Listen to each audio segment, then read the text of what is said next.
Bismillahirrahmanirrahim.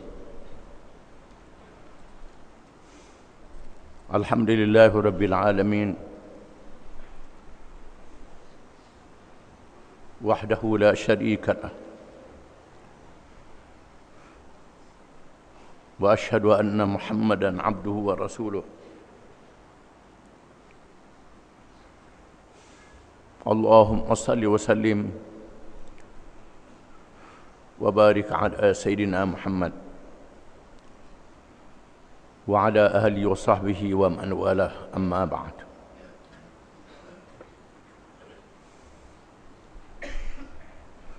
A'udzu billahi minasy syaithanir rajim.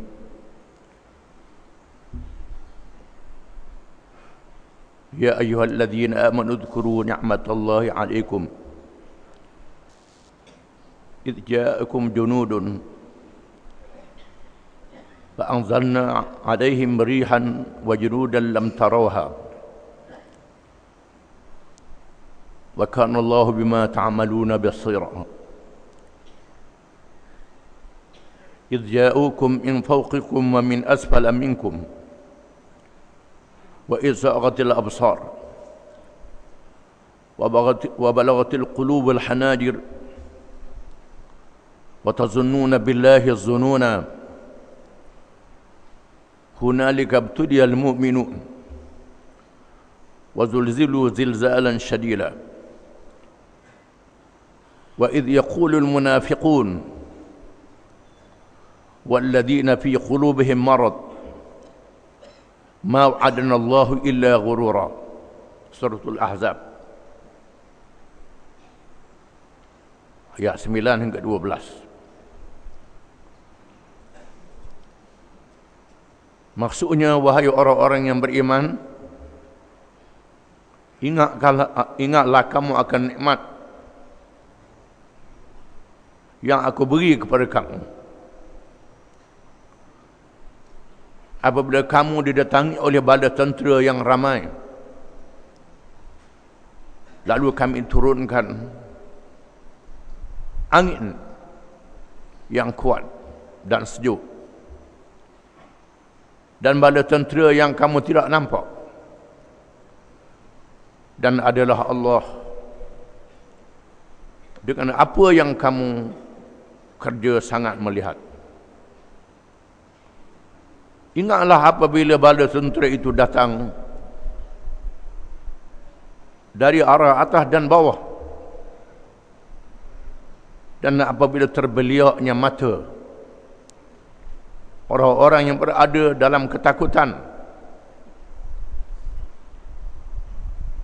dan hampirlah menjeluakkan jantung yang ada di dadanya keluar kerana terlalu takut. Di sana orang-orang yang beriman diuji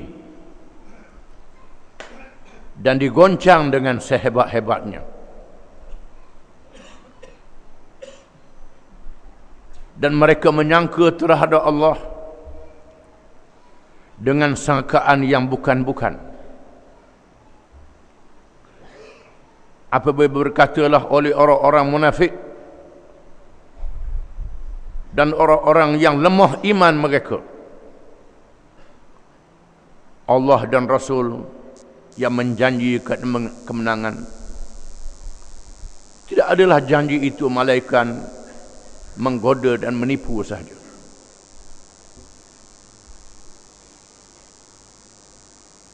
Dan ayat-ayat yang kemudian daripadanya yang diturunkan dalam satu surah yang dikenali dengan Suratul Ahzab, mengambil sempena dengan peristiwa Ahzab yang berlaku pada bulan Syawal tahun yang kelima Hijrah, mengikut riwayat yang sahih di sisi Ibnu Katsir di dalam tafsirnya, dan setengah ulama mengatakan tahun yang keempat, berlaku pada bulan Syawal juga. Peristiwa yang diulangi oleh umat Islam menyebutnya tiap-tiap hari raya setelah mereka bertakbir, mereka menyebut wahazamal ahzaba wahdah, dan Allah menghancurkan ahzab dalam keadaan keesaannya. Perkataan ahzab jamak daripada hizib. Hizib ialah kumpulan ataupun parti dalam bahasa sekarang. Merupakan kumpulan-kumpulan yang dibentuk di kalangan orang-orang musyrikin, yang disokong oleh orang-orang Yahudi ahli kitab. Apabila pemimpin-pemimpin kumpulan Yahudi yang dihalau keluar daripada Madinah oleh Nabi SAW, apabila mereka melanggar perjanjian ataupun sahifah Madinah, kerjasama kesanggupan mereka duduk di bawah kerajaan Islam. Apabila mereka melihat agama Islam berkembang, mendapat sambutan yang baik, hanya sedikit sahaja kalangan orang Yahudi yang masuk Islam. Kebanyakannya tidak mahu masuk Islam. Padahal mereka tahu berkenaan dengan Nabi Muhammad sallallahu alaihi wasallam. Firman Allah Ta'ala, "Alladzina atainahumul kitab ya'rifunahu kama ya'rifuna abna'ahum wa inna fariqam minhum la yaktumuna al-haqqa wa hum ya'lamun." Orang-orang yang kami berikan kepada mereka akan kitab, mereka itu mengenalinya, yakni mengenali akan Nabi Muhammad sallallahu alaihi wasallam sebagaimana mereka mengenali anak-anak mereka sendiri, tetapi mereka sengaja menyembunyikan. Mereka tahu berkenaan dengan diri Nabi Muhammad SAW, Nabi akhir zaman yang akan dizahirkan untuk menutup kenabian dan kerasulan sebelum berlakunya kiamat. Mereka percaya juga pada hari kiamat. Bahkan mereka tahu Madinah itu tempat hijrah Nabi akhir zaman. Mereka berkumpul di Madinah untuk menunggu kedatangan Nabi akhir zaman. Apabila datangnya Rasulullah SAW berhijrah, hanya sedikit saja orang Yahudi yang masuk Islam. Walaupun demikian, Nabi SAW tidak memaksa mereka masuk Islam. Mereka dibenarkan duduk di Madinah sama ada menjadi rakyat ataupun yang berada di bawah perjanjian dengan kerajaan Islam. Mereka tak dilarang berpegang dengan ajaran agama mereka, mengikut cara hidup mereka. Bahkan ayat-ayat Quran diturunkan dalam beberapa surah mencerita tentang Bani Israel, nabi-nabi mereka di zaman dahulu, dan menjawab soalan-soalan mereka apabila mereka berhujah dengan Nabi SAW. Mereka berhujah, tak percaya pada qisas, pada hudud dan sebagainya. Allah menurunkan ayat dalam suratul Maidah dan surah-surah yang lain untuk menjawab hujah-hujah mereka, menunjukkan mereka dibenarkan berhujah dengan Nabi SAW. Apabila mereka membuat khianat yang lebih besar, membahayakan negara, maka beberapa kabilah dihalau daripada Madinah. Mereka berpindah di Khaybar. Masih ada lagi di Madinah Yahudi Bani Quraizah. Bani Quraizah tak dihalau, masih duduk di Madinah. Bani Nadir, Bani Qainuqa dan kabilah Ka'ab bin Ashraf dihalau daripada Madinah ataupun dibunuh. Pemimpin-pemimpin yang berkampung di Khaybar yang dihalau ini datang ke Mekah, bertemu dengan pemimpin-pemimpin Mekah, terutamanya ketuanya Abu Sufyan bin Harb yang belum lagi masuk Islam. Oleh kerana mereka adalah ulama-ulama ahli kitab, tahu berkenaan dengan kitab Nabi-Nabi zaman dahulu. Lalu pemimpin-pemimpin musyrikin Mekah bertanyakan mereka, yang kamu mari sini ajak kami berperang dengan Muhammad, kamu ni ahli kitab, orang alim, tahu berkenaan kitab. Kami nak tanya, mana betul di antara kami dengan Muhammad? Mana betul? Lalu ulama-ulama ahli kitab ini sanggup mengatakan, kamu betul Muhammad sesat. Sanggup jawab begitu. Padahal mereka adalah orang alim, ahli kitab, tahu Nabi SAW adalah Rasul, tahu syurga neraka, sanggup cakap begitu. Ini wujud di kalangan manusia. Inilah dia al-maghdubi alaihim yang kita baca dalam surah Al-Fatihah. Kumpulan yang dimurkakan ke atas mereka ialah kumpulan yang tahu agama, tahu Islam, tapi lawan Islam. Ini al-maghdubi alaihim yang kita baca dalam surah Al-Fatihah. Ihdinas siratal mustaqim, siratal ladzina an'amta alaihim ghairil maghdubi alaihim waladdallin. Wahai Tuhan kami, tunjukkanlah kami jalan yang betul, jalan orang-orang yang telah Engkau beri nikmat ke atas mereka, iaitulah jalan Nabi-Nabi, Siddiqin dan Syuhada dan Salihin. Bukannya jalan orang yang dimurkai ke atas mereka. Golongan inilah golongan yang alim, ahli kitab, yang tahu tapi lawan Islam. Golongan ini akan ada dalam hidup kita sampai hari ini pun. Di sinilah hikmat kita baca Fatihah tiap-tiap rakaat. Bila mereka memberi semangat, maka Abu Sufyan mengerahkan pengikut-pengikutnya di kalangan kabilah-kabilah musyrikin Mekah dan kabilah-kabilah yang lain.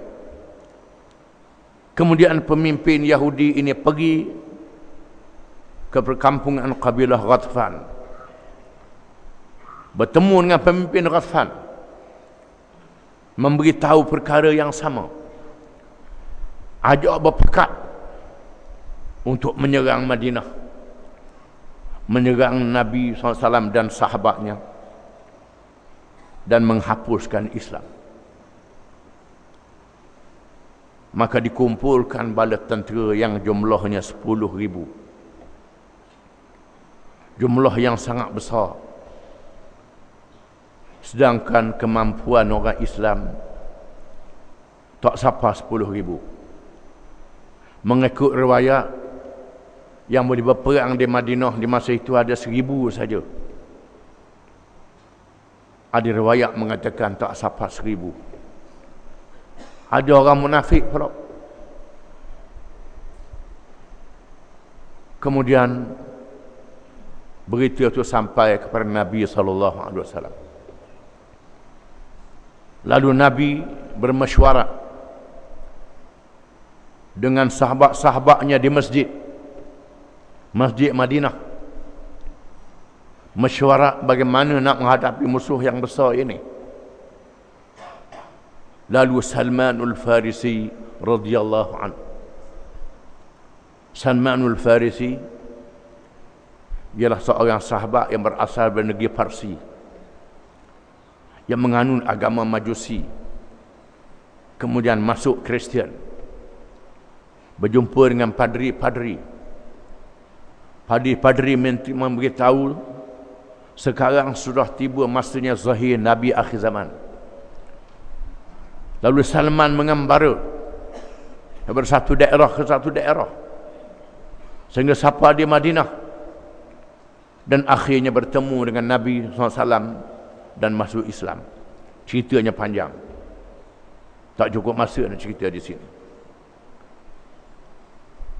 Salman yang berasal dari negeri Parsi, negeri kuasa besar dunia, negeri yang bertamadun, kuasa besar.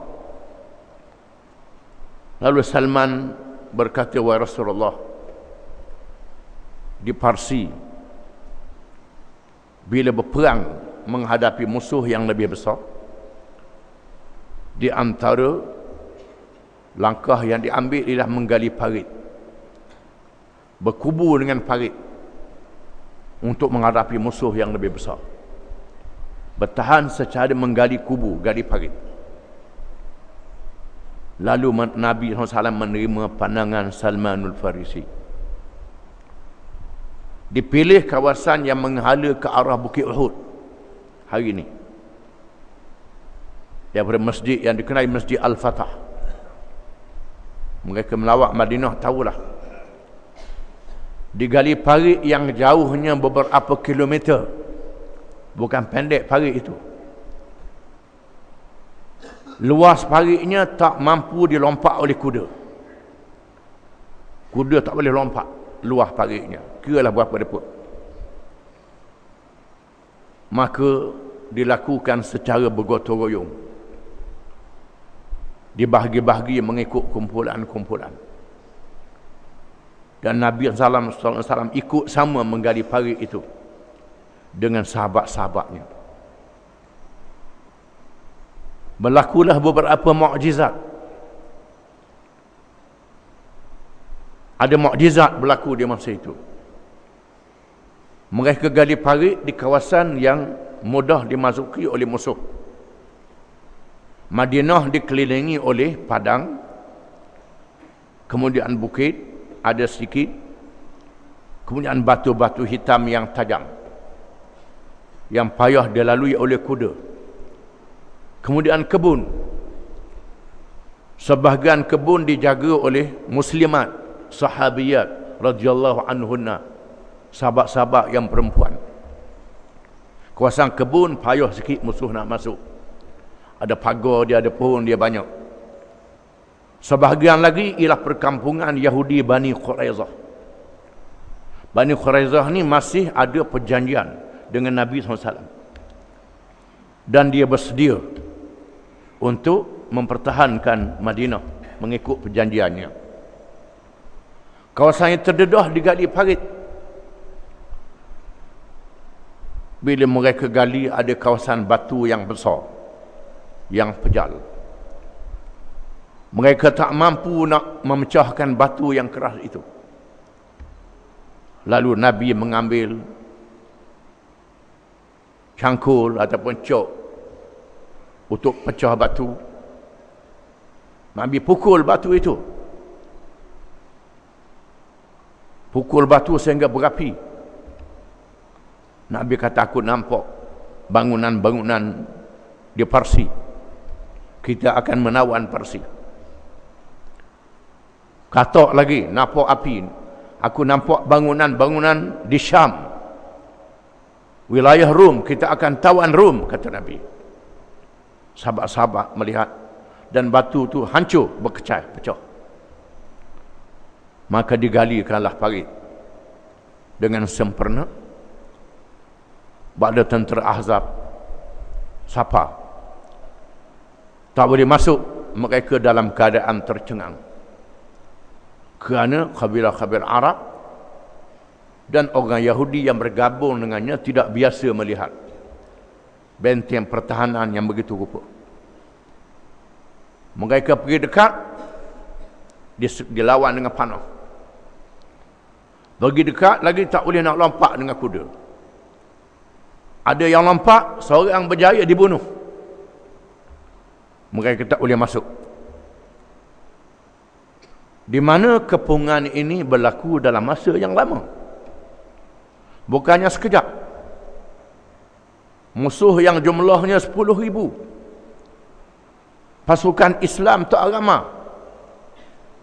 Maka berlakulah ujian yang Tuhan sebut dalam Quran.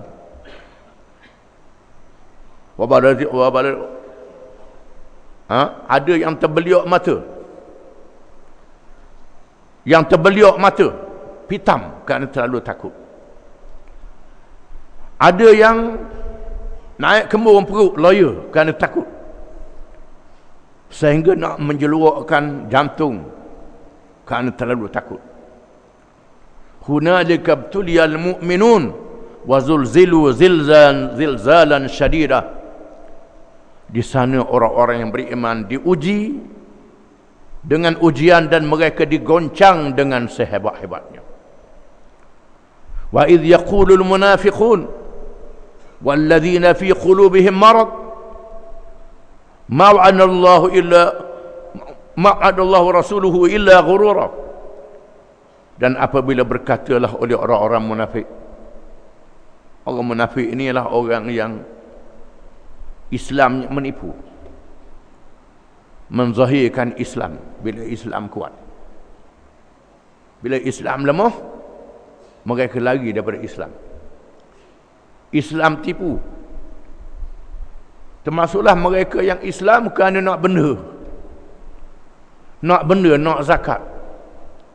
Nak bantuan daripada Nabi SAW. Bila boleh harta rampasan perang, bila banyak hasil, Nabi beri pada orang miskin, beri pada orang tu, beri pada orang ni. Dia datang, dia Islam juga. Ini orang munafik. Hati dia tak percaya sebenarnya. Kerana benda. Bukan kerana Allah dan Rasul. Dan di sana ada orang-orang yang lemah iman. Dia Islam. Percaya tapi lemah iman. Tak percaya, tak apa kuat, kukuh. Adanya pertolongan Allah. Akan tibanya pertolongan Allah. Tak nampak pertolongan Allah ni bila? Menyebabkan rasa takut. Nak turun tanah pun takut.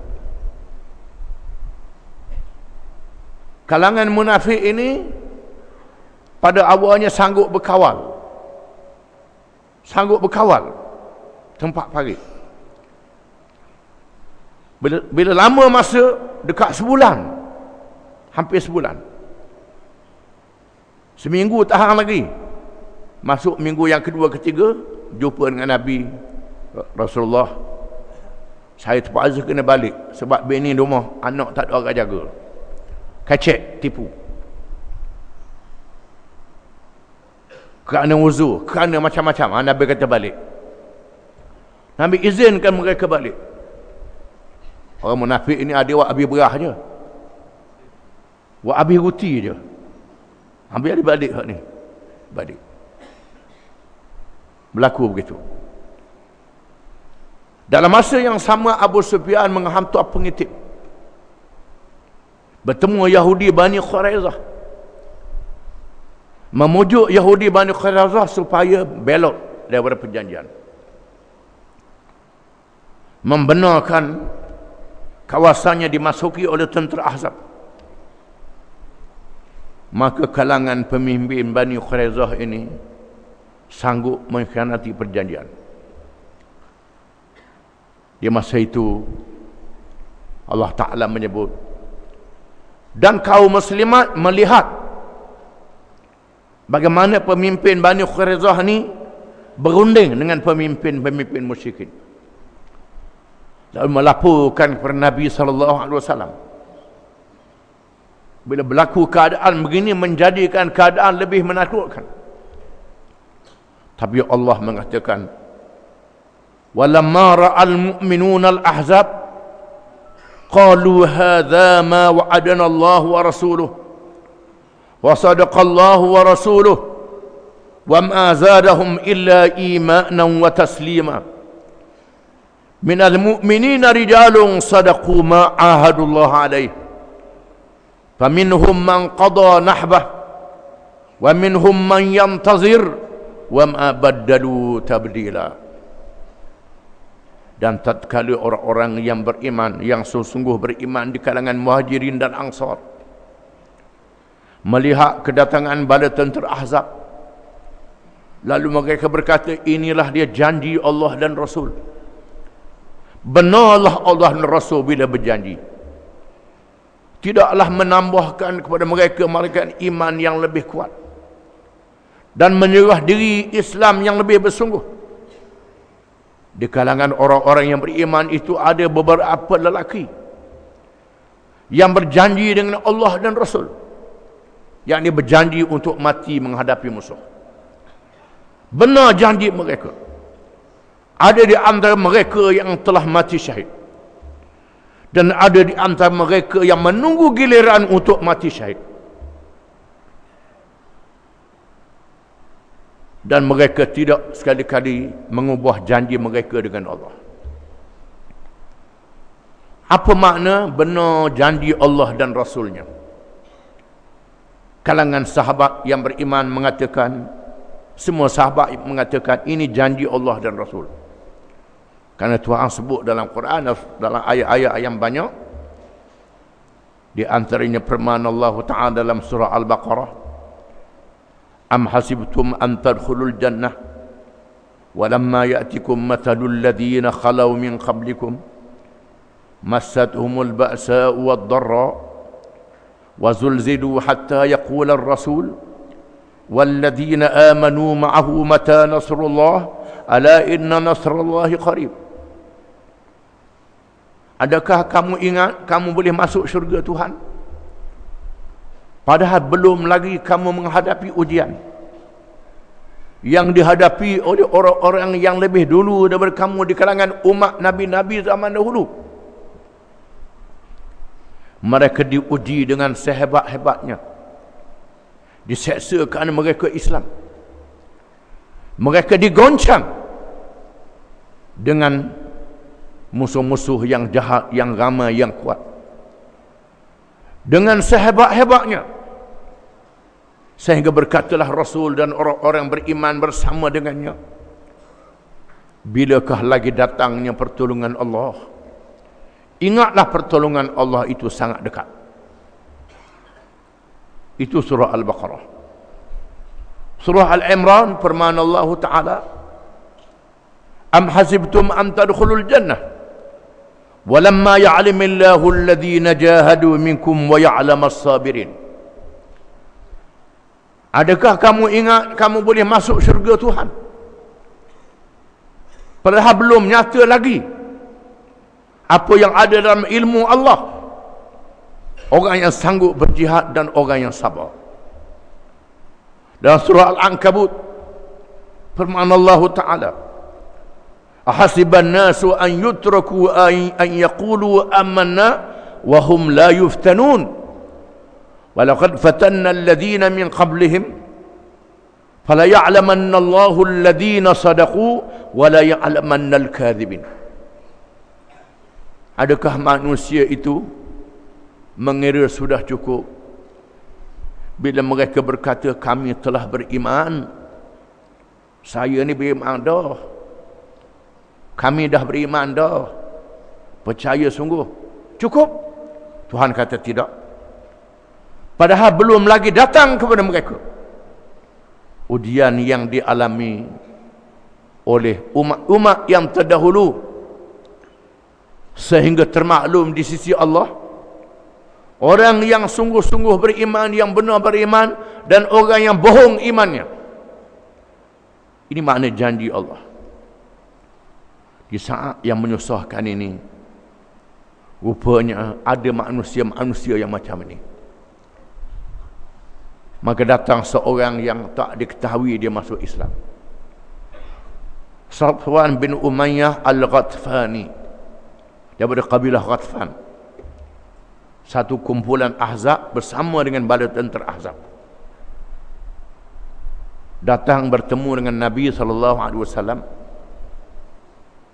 Ya Rasulullah, saya dah Islam, kaum saya tak tahu lagi.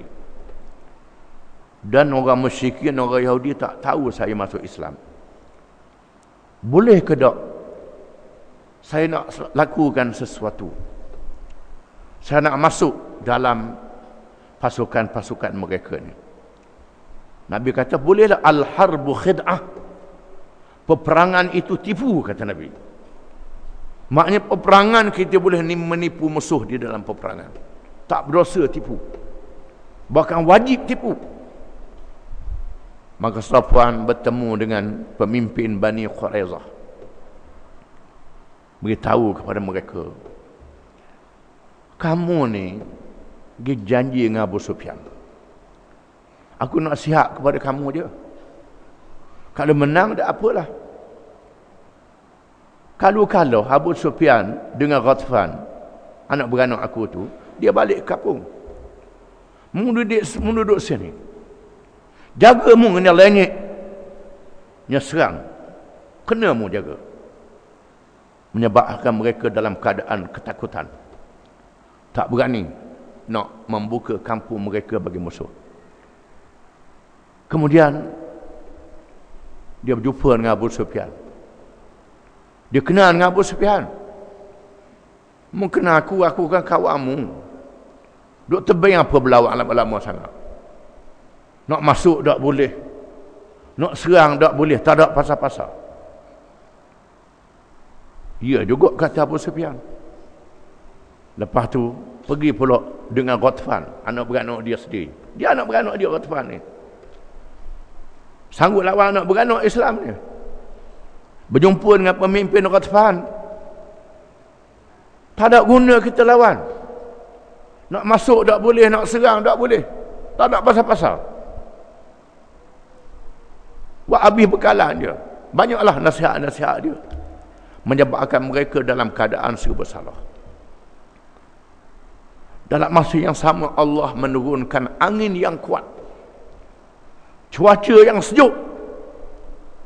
Sejuk di Madinah ni, orang yang pergi haji musim sejuk tahulah. Kalau kita selimut, pakai baju kuk, baju tebal, ada hak tembuh. Dia masuk kok tembuh tu macam getikam. Ini sejuknya Madinah. Dan Nabi bersemayang malam. Nabi semayang. Sahabat-sahabat sudah tengoklah Nabi semayang. Mereka berkawal. Lalu Nabi paling kepada sahabat. Semayang 2 rakaat, sudah paling. Siapa kalangan kamu yang sanggup pergi masuk dalam musuh? Punya balik pula. Masuk dalam musuh, lepas tu balik pula. Boleh tutup selamat, masuk dalam musuh. Masuk dalam musuh, jangan buat apa, tengok je. Balik dengan selamat. Orang yang sanggup bersama dengan aku dalam syurga, kata Nabi. Senyap, seorang tak bangun. Kerana cuaca terlalu sejuk dan ketakutan. Takut. Sejuk lagi, gelak gelemak, takut pula. Ribut kuat. Lalu Nabi semayang pula. Sudah semayang Nabi paling pula. Siapa dia kalangan kamu yang sanggup masuk dalam musuh, tengok keadaan musuh, kemudian balik selamat? Cerita apa yang berlaku? Seorang tak jawab. Lepas tu Nabi semayang balik. Sudah semayang, Nabi paling pula. Siapa dia kalangan kamu yang sanggup masuk dalam musuh,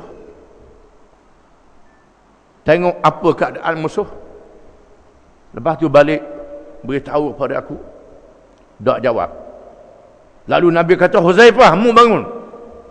Huzaifah ibn al-Yaman radhiyallahu anhu. Wahai Huzaifah, mu bangun. Mu pergi. Tugas lalu. Huzaifah yang ditugaskan. Bukan senang dalam keadaan sejuk, dalam keadaan takut. Maka Huzaifah pun mengambil pedang dan panah dan busurnya. Lalu panjat, turun dan naik parit. Masuk ke dalam khemah. Melihat ada api yang nyala, dia pun pergi. Dia tengok Abu Sufyan. Dia nampak Abu Sufyan duduk cokoh. Dia pun masuk anak panah, dia nak tak jadi. Nabi kata jangan. Kalau panah sedang balik kena selalu. Rasulullah pesan tak boleh. Dia pun terus masuk dalam khemah itu. Duduk di celah-celah orang. Oleh kerana angin kuat, pelita berpadam. Abu Sufyan kata, supaya kita selamat, tiap-tiap orang kena sebut nama dia. Kena pegang tangan antara satu sama lain. Lepas tu sebut nama masing-masing. Sudah. Lalu sebut nama seorang, siapa giliran dia, aku pun sebut nama, ikut dang sebut nama apa pun. Terlepas. Lepas tu Abu Sufyan pun kata, tak tahan kita duduk sini. Angin pun kuat sehingga tercabut khemah. Khemah tercabut. Puyuk habis terlingkup. Lalu Abu Sufyan pun mengerahkan bala tenteranya berundur balik. Dan Ghatfan juga berundur meninggalkan Madinah. Dan Huzaifah balik belum subuh lagi. Balik terus pergi ke khemah Nabi. Nabi dengan keluarga dia dalam keadaan yang sangat sejuk. Kerana terlalu sejuk, minta izin. Huzaifah masuk. Dan Nabi ubuhkan selimut dia, selimut Huzaifah. Selimut Huzaifah kerana sejuk. Lalu Huzaifah menceritakan apa yang berlaku. Kemudian kerana terlalu letih, Huzaifah pun tidur dalam kain selimut Nabi dengan Nabi. Tiba-tiba masuk subuh, Nabi kata, Nabi terus gerakkan Huzaifah. Ya Nauman, hei penidur, bangun. Huzaifah bangun sembahyang subuh. Dan pagi esoknya Badar tentera Ahzab tidak ada lagi. Di mana Huzaifah bin al-Yaman yang terlibat di dalam kerja yang sanggup mati ini, selepas zaman sahabat Nabi tidak ada lagi. Ada orang muda-muda tanya Huzaifah, wahai Huzaifah, bagaimana cara sahabat-sahabat ni dengan Nabi? Kalau kami duduklah, kami nedan dengan Nabi, kami sanggup galah Nabi, kami sanggup usuk Nabi, kami sanggup pertahankan Nabi, kami sanggup buat apa saja dengan Nabi. Huzaifah kata mudah tahu. Huzaifah pun cerita peristiwa azab ini. Dalam keadaan mereka diuji dalam ketakutan, dalam kesejukan. Nabi minta, tak ada orang bangun. Hingga Nabi paling ke aku, mung Huzaifah. Aku pun bangun. Rasulullah tengok ada kaku, suruh bangun, aku pun pergilah. Itu ceritanya. Kalau sanggup macam tu tak apalah. Itu kesanggupan para sahabat radhiyallahu anhu. Akhirnya bala tentera Ahzab dikalahkan. Fa'anzalna alaihim rihan wa junudan lam tarawha. Maka kami fa'arsalna alaihim, kami utuskan kepada mereka, kami turunkan kepada mereka angin dan bala tentera yang tidak dapat dilihat, iaitulah tentera malaikat. yang meniupkan di dalam hati-hati mereka rasa gerun dan takut, menyebabkan mereka berundur. Dan Allah Ta'ala menyelamatkan Islam. Bila Nabi balik ke rumah, Nabi telah diarahkan oleh malaikat Jibril supaya bertindak ke atas Bani Quraidah yang khianat itu, yang ada cerita khas yang kita sudah baca dalam tafsir, tindakan ke atas Bani Quraidah ini. Yang pentingnya, mengapa, pasal apa kita sebut Ahzab pada tiap-tiap hari raya selepas kita bertakbir. Dan Allah Ta'ala menurunkan satu surah yang dinamakan Suratul Ahzab, yang disebut kisahnya dengan panjang di dalam Quran. Lebih panjang pada Hunain, lebih panjang pada peperangan-peperangan yang dianggap sebagai hebat. Quran adalah kitab petunjuk sehingga hari kiamat. Bila kita baca Quran, jangan kita rasa sekadar cerita saja. Cerita habis, untuk sedar dengar saja. Quran adalah petunjuk. Semua cerita-cerita dalam Quran adalah petunjuk kepada umat Islam sehingga hari kiamat. Menunjukkan bahawa cerita Fir'aun dengan Nabi Musa, cerita Namrud dengan Nabi Ibrahim, perkara itu akan berpanjangan sehingga hari ini. Cuma nama orang dia berubah. Begitu juga dengan Ahzab. Kumpulan-kumpulan yang menyerang Islam ini akan berlangsung sehingga hari kiamat. Dan Allah akan menyelamatkan agama dia sehingga hari kiamat.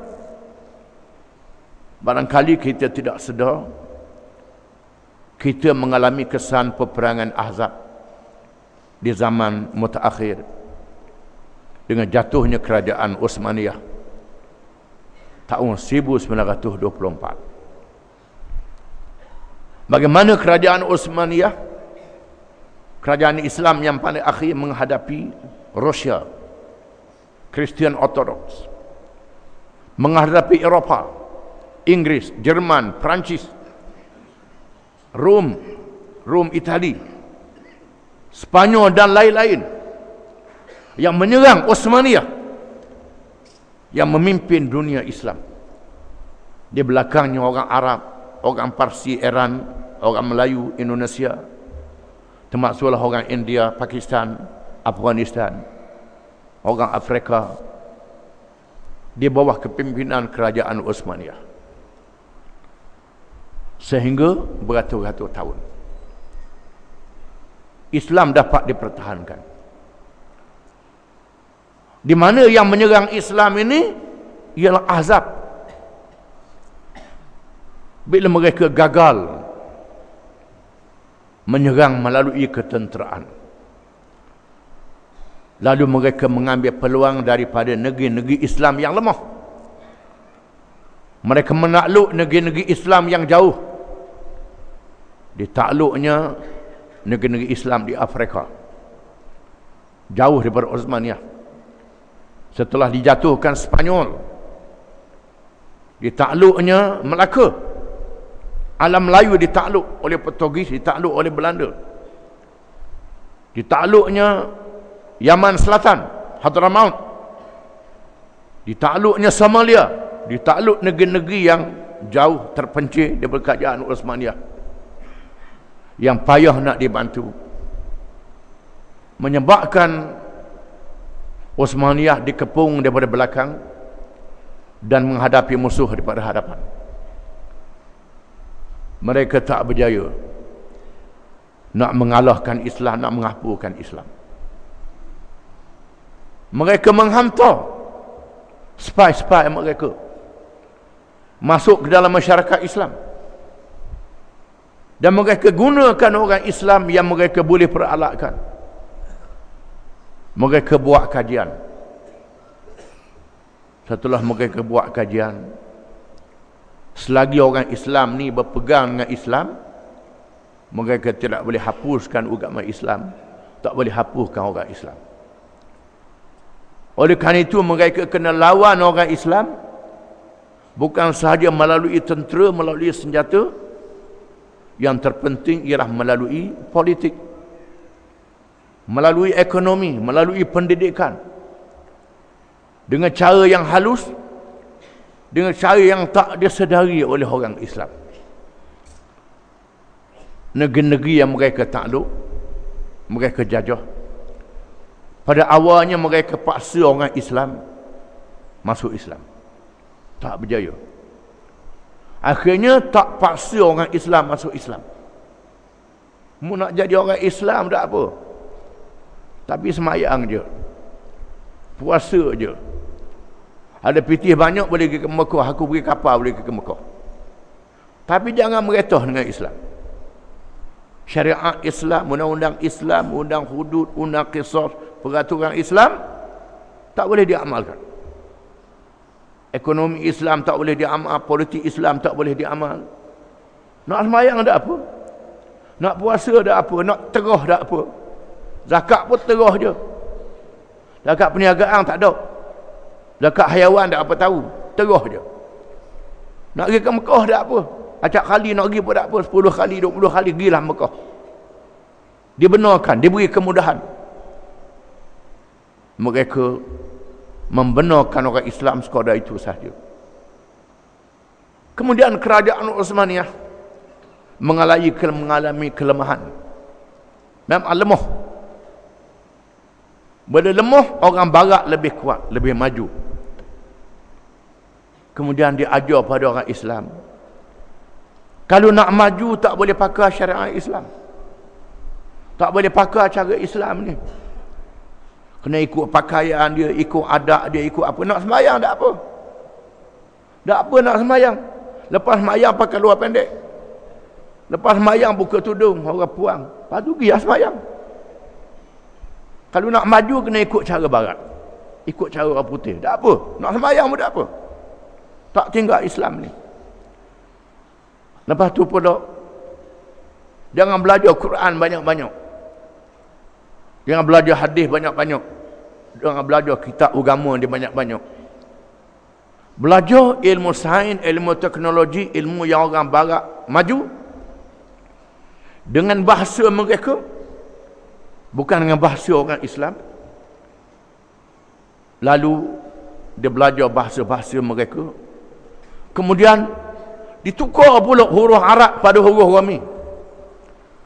Huruf Romi tukar pada huruf Romi, daripada huruf Jawi tukar pada huruf Romi, ditukarnya. Orang Arab dia cuba juga tapi tak berjaya. Kemudian oleh kerana nak belajar cara dia, terpaksa buka sekolah-sekolah dia. Maka dibukalah sekolah-sekolah yang dinamakan sekolah-sekolah kebangsaan.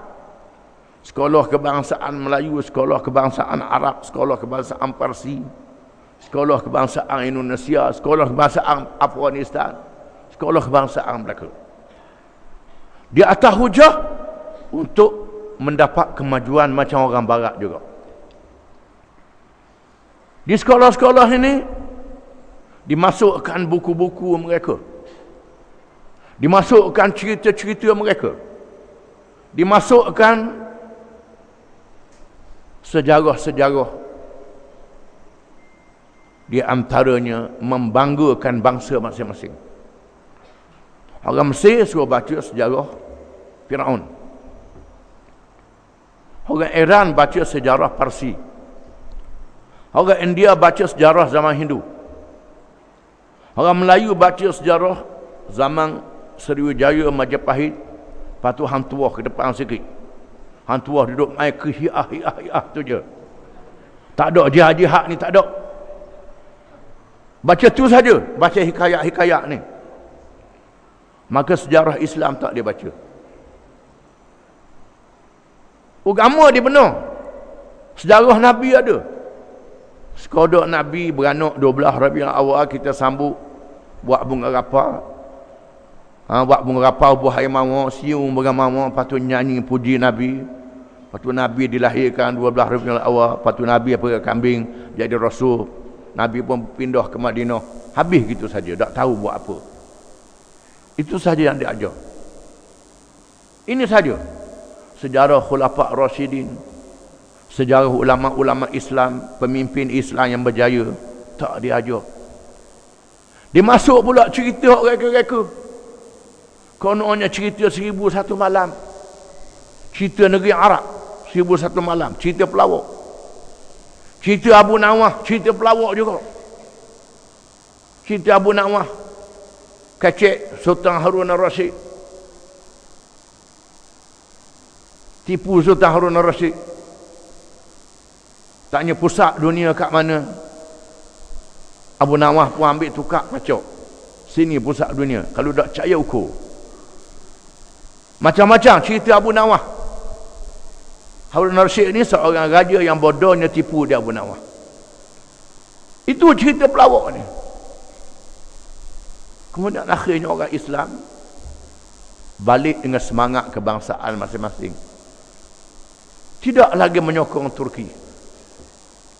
Menyebabkan Turki ketinggalan. Disisihkan daripada dunia Islam. Turki diserang oleh Rusia, diserang oleh British, diserang oleh Belanda, diserang oleh kuasa-kuasa barat. Lawanlah Turki ini. Akhirnya Sultan Turki yang terakhir, Sultan Abdul Hamid, diberi nasihat supaya buat satu projek untuk menyatukan dunia Islam, iaitulah projek kereta api. Buat jalan kereta api daripada Turki sampai ke Madinah, sampai ke Mekah, sambung ke Iraq, sambung ke Iran, ke Afghanistan, sambung ke India. Pakistan tak ada lagi masa tu. Sambung ke India. Maka orang-orang Islam yang daripada Eropah naik kereta api melalui Turki, melalui Syria, melalui Palestin, berjumpa dengan saudara-saudara dia, dengan sendiri menyatukan dunia Islam. Orang Islam daripada tanah Melayu Indonesia naik kapal sekat India aja. India di bawah kuasa Turki lagi masa itu. Di bawah Mongol, kerajaan Mongol India. Masih ada lagi. Naik kapal sampai di India, naik kereta api melalui India, melalui Afghanistan.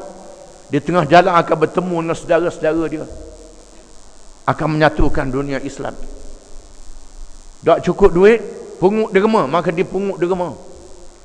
Orang-orang kaya sanggup wakaf buat projek Al-Jami'atul Islamiyah untuk menyatukan dunia Islam. Maka dibuatlah jalan kereta api daripada Turki sampai ke Madinah. Siap. Daripada Madinah sampai ke Iraq tak ada lagi. Sebahagian saja. Dalam masa yang sama timbulnya kebangsaan Arab. Orang Arab kena bangsa Arab. Orang Parsi dengan bangsa Parsi. Afrika bangsa Afrika. Turki ni bangsa lain. Sampai bila kita nak suruh orang Turki jadi pemimpin, kena bangsa Arab. Dengan semangat kebangsaan Arab menyebabkan orang Arab lawan Turki. Inggeris, Perancis beri senjata ke orang Arab. Beri senjata untuk jatuhkan Turki. Nak memerdekakan Arab daripada penjajahan Turki. Turki dianggap penjajah. Dengan semangat kebangsaan ini orang Arab letup jalan kereta api yang dibuat. Dalam Perang Dunia yang pertama, Turki diheret dengan Jerman, berperang dengan Perancis, dengan British, dengan Rusia dan lain-lain. Dan orang Arab menyokong pihak British dan pihak Berikat untuk menjatuhkan Turki. Maka rel-rel kereta api diletup. Projek nak menyatukan dunia Islam dihancurkan. Diletup. Menyebabkan Turki dalam keadaan yang terpinga-pinga, dalam keadaan yang lemah. Orang Turki lawan juga kuasa berikat. Dan kuasa berikat, khususnya dua kuasa besar dunia iaitulah Perancis dan British mengadakan perjanjian yang dikenal dengan perjanjian Sykes-Picot. Sykes menteri luar British, Picot menteri luar Perancis. Dikenali perjanjian Sykes-Picot. Perjanjian ini menyatakan selepas kita mengalahkan kerajaan Osmaniyah, maka negeri-negeri jajahan takluk akan dibahagi-bahagi di bawah naungan kuasa-kuasa barat. Dalam masa yang sama berjanji dengan orang Arab nak beri negara masing-masing. Dalam masa yang sama negara-negara akan dibahagi di bawah naungan British, jajahan British ataupun Perancis ataupun Itali dan sebagainya. Dibuat perjanjian. Dalam masa yang sama orang Yahudi bangkit nak negara dia negara Palestin. Maka pemimpin Yahudi Theodor Herzl mengadakan perjanjian dengan Lord Balfour. Balfour ni menteri luar British yang kemudian daripadanya, yang dulu daripadanya mengadakan perjanjian dengan Herzl, perjanjian dengan British yang dianggap sebagai kuasa besar dunia. Sekiranya kerajaan Utsmaniyah dijatuhkan, maka British akan beri Palestin kepada Yahudi sebagai negara untuk orang Yahudi. Dikenali perjanjian Balfour, maka berlakulah Perang Dunia yang pertama yang berakhir dengan Turki kalah. Jerman kalah, Turki pun kalah. Jerman bukan Islam, dia bertaluh dengan Turki. Kalah Turki. Selepas Turki kalah, maka orang-orang Arab yang menjadi tentera British dan tentera Perancis beraya kerana menang. Jeneral Allenby ialah jeneral tentera British, masuk ke Dimashq dan melawat kubur Salahuddin Al-Ayyubi, iaitulah panglima Kurdis yang mengalahkan tentera Salib. Dengan megah mengatakan, Lord Allenby mengatakan, General Allenby kata, wahai Salahuddin, kami datang, bangun, kami mari semula, perang salib belum selesai. Dengan bangga mengatakan bahawa kami sudah menang. Orang Arab suka bergaruk, kan Turki dapat dikalahkan, maka Arab pun, maka British pun bagilah, Perancis pun bagilah negeri-negeri. Pemimpin-pemimpin yang menyokong kuasa barat menjatuhkan Utsmaniyah dilantik menjadi raja-raja. Menjadi raja-raja, tak perlu sebutlah negeri ni, takut berasa hati. Negeri-negeri yang ada hari ini adalah negeri yang dibahagi oleh kuasa-kuasa barat selepas kejatuhan kerajaan Utsmaniyah. Dan negeri-negeri ini dinaung oleh kuasa-kuasa barat. Kuasa barat yang menaungi negeri-negeri ini walaupun diberi kemerdekaan. Katanya merdeka lah. Banyak negeri-negeri Arab ni dia sambut kemerdekaan. Yang peliknya kita Malaysia ni baik pada Arab tu. Ada tempat baik kita. Kita Malaysia ni kita sambut kemerdekaan kita lepas orang putih balik. Orang Arab, negeri Arab ni dia sambut kemerdekaan dia lepas Turki dia halau. Ini jahanamnya Arab ni. Kerana jadi raja, jadi pemimpin, Utsmaniyah dikalahkan, dianggap sebagai hari kebangsaan Arab. Revolusi Agung Arab yang berjaya menjatuhkan kerajaan Utsmaniyah. Ini dia. Maka dunia Islam ditakluk oleh kuasa-kuasa barat. Kemudian negeri-negeri Islam di Asia Tengah ditakluk oleh Rusia dan China. Ditakluk. Orang Islam duduk di bawah belenggu penjajahan. Ini peperangan Ahzab yang baru. Kita tak sedar di sinilah hikmat. Mengapa kita sebut wahazamal ahzab wahdah. Dan Allah menghancurkan Ahzab dalam keadaan esanya. Ahzab dihancurkan. Kerajaan Utsmaniyah dijatuhkan. Naik Kamal Atatürk. Tentera-tentera Turki yang masih ada di Hijaz, yang masih ada di Mekah, yang ada di Madinah, negeri yang orang putih tak boleh masuk, diminta supaya menyerah diri. Minta supaya menyerah diri. Di sana ada seorang jeneral Turki yang bertugas di Madinah tak mau serah diri. Walaupun diarah oleh kerajaan Turki balik, dia tak mau balik. Bila disiap kereta dengan lori-lori askar Turki balik meninggalkan Madinah, tiba-tiba jendera dia hilang. Hilang jendera dia. Lalu dicari, tiba-tiba dijumpai di Raudah.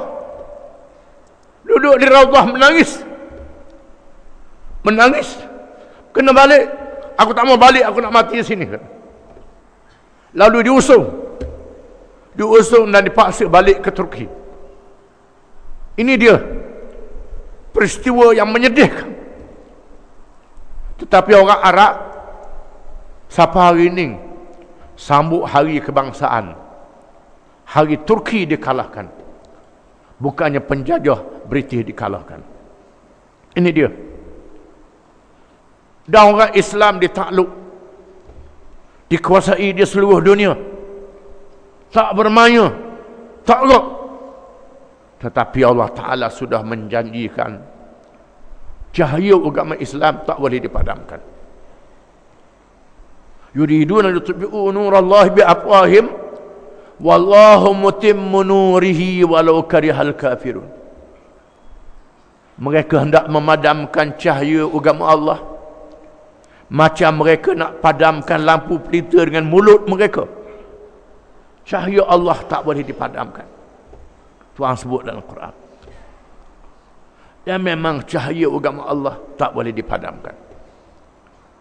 Mereka tak boleh hapuskan agama Islam. Quran mereka tak boleh hapuskan. Kitab Zabur, kitab Taurah, kitab Injil boleh diselewengkan. Quran tak boleh diselewengkan. Quran tak boleh dihapuskan. Orang Islam yang tak tahu makna Quran, baca Quran, muliakan Quran, belajar, baca, ngakak.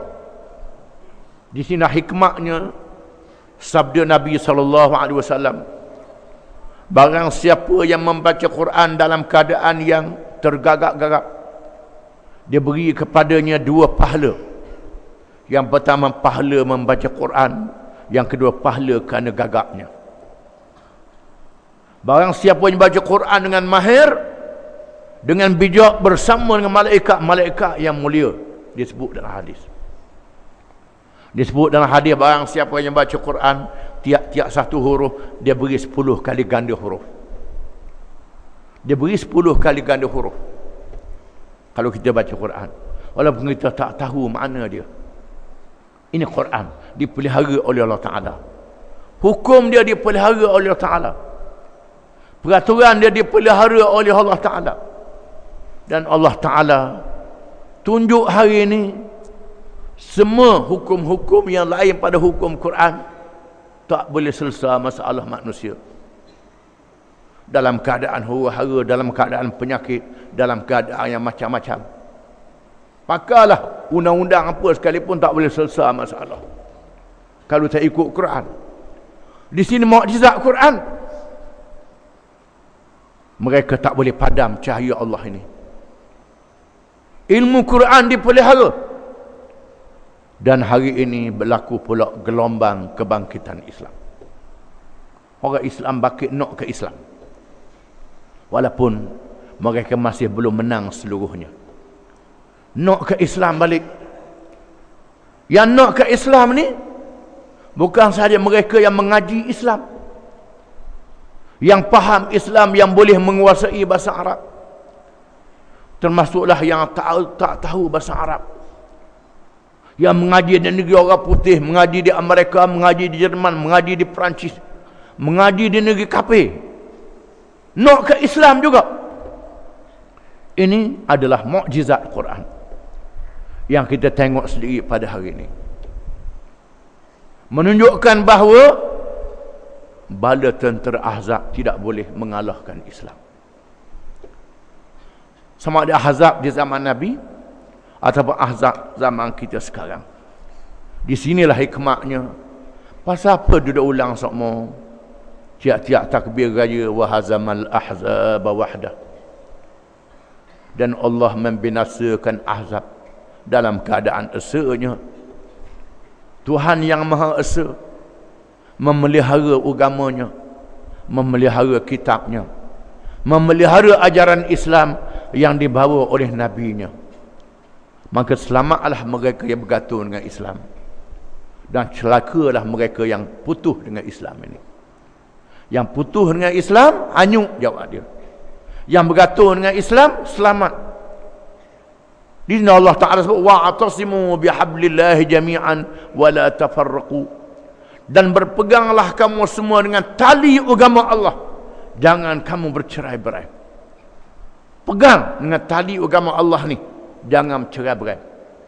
Pegang dengan tali agama Allah, iaitulah kitab Allah, ajaran agama Islam yang dihuraikan oleh Nabi kita Muhammad sallallahu alaihi wasallam, yang akan tetap dipelihara oleh Allah selagi Allah Ta'ala nak melanjutkan usia dunia. Bila Allah Ta'ala nak tamatkan umur dunia, berlakunya hancur kiamat yang memusnahkan semua, Allah Ta'ala tarik habis nyawa orang Islam. Tak ada orang Islam lagi. Sekarang ni Quran masih ada lagi, ajaran Islam masih ada lagi. Urusan bila kiamat dekat dah kiamat, itu bukan kerja kita, itu urusan Allah Ta'ala. Urusan kita ialah beramal dengan Islam. Apa yang boleh kita amal, kita amal. Apa yang kita tak mampu nak amal lagi, kita kena usaha sehingga boleh diamalkan. Kalau tak boleh juga, maka kita tak berdosa dengan Tuhan. Jangan kata tak apa jalan. Tak ada apa jalan dah. Ini ialah sama ada munafik ataupun lemah iman. Ataupun lemah iman. Orang yang kuat imannya tetap teguh, kuat dengan Islam ni. Rebah bangun dengan Islam, timbul tergelang dengan Islam. Timbul dengan Islam, tergelang dengan Islam. Ada setengah orang dia nak timbul, dia tak boleh tergelang. Nak timbul saja, kena selang tak boleh. Kalau orang selang Islam, kita tergelang dengan Islam, timbul dengan Islam, rebah dengan Islam, bangun dengan Islam. Jangan tak sanggup rebah dengan Islam, nak bangun saja, rebah tak sanggup. Tak sanggup diselam dengan Islam, nak timbul saja, itu tak boleh. Kita kena dengan Islam. Islam yang menyelamatkan kita di dunia sehingga hari akhirat. Di sinilah kita disuruh sembahyang. Tiap-tiap sembahyang baca Fatihah, ihdinas siratal mustaqim, siratal ladzina an'amta 'alaihim ghairil maghdubi 'alaihim waladdallin. Kita doa tiap-tiap rakaat, minta supaya Allah Ta'ala teguhkan kita dengan Islam, bersama dengan puak-puak yang Tuhan beri nikmat, yang hidup semati dengan Islam. Bukannya puak-puak yang mengaku Islam tapi lawan Islam. Ada puak-puak yang tak ikut Islam tu yang sesat. Jangan. Puak-puak yang terus bersama dengan Islam, yang mendapat nikmat daripada Allah Ta'ala bersama dengan Islam sehingga kita mati. Cukup wallahu alam wa akhiru da'wana alhamdulillahi rabbil alamin.